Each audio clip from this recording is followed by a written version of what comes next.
ట్యాంకుబండ వద్ద ఏకలవ్యుడు జయంతి ఉత్సవాల్లో తెలంగాణ జాగృతి అధ్యక్షురాలు కవిత పాల్గొన్నారు. ఏకలవ్యుడు చిత్రపటానికి పూలమాల వేసి నివాళులర్పించారు. ఆమె ఏకలవ్యుడు భవనాన్ని త్వరగా పూర్తి చేయాలని కాంగ్రెస్ ప్రభుత్వాన్ని కవిత డిమాండ్ చేశారు.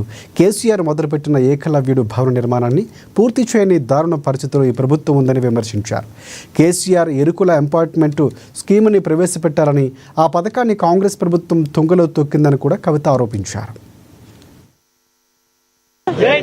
అందరికీ నమస్కారం. తొలి ఏకాదశి శుభాకాంక్షలు తెలియజేస్తున్నాను.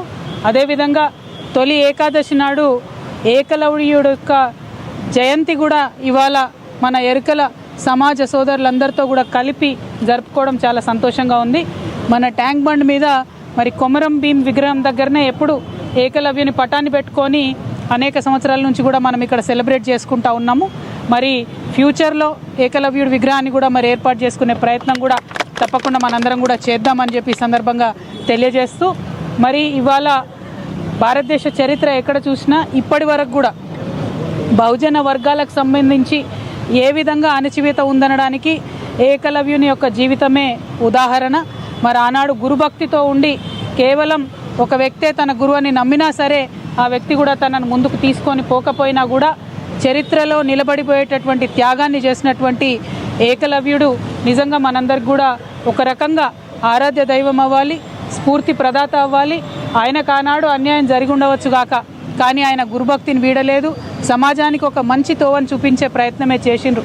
కానీ ఇప్పుడు మనందరం కూడా ఆయన వారసులుగా, ఆయన బిడ్డలుగా మనకు అన్యాయం జరగకుండా, మన స్థానం రాజకీయంగా మనకు వచ్చే విధంగా, మన స్థానం మనకు ఆర్థికంగా వచ్చే విధంగా, ఉద్యోగ విద్యావకాశాల్లో వచ్చే విధంగా సమాజానికి పాటుపడుతూ తెలంగాణలో అందరం కూడా కలిసి ముందుకు అడుగు వేయాలని చెప్పి ఈ సందర్భంగా పిలుపునిస్తూ ఉన్నాను. దానికోసం నా వంతు ప్రయత్నంగా నేను మీ అందరినీ కలుపుకొని పోయి అనేక ఉద్యమాల్లో మనం ఇవాళ పాల్పంచుకుంటూ ఉన్నాము. మీరు చెప్పినట్టుగా కేసీఆర్ గారు ఆనాడు కట్టించినటువంటి భవనం ఇవాళ కనీసం పూర్తి చేయలేని పరిస్థితులలో రాష్ట్ర ప్రభుత్వం ఉండడం చాలా దారుణం. ఏకలవ్య భవనం తప్పకుండా త్వరితగతిన పూర్తి చేయాలని ముందుగా కాంగ్రెస్ ప్రభుత్వాన్ని నేను డిమాండ్ చేస్తూ ఉన్నాను. అదేవిధంగా మరి ఎస్ స్కీమ్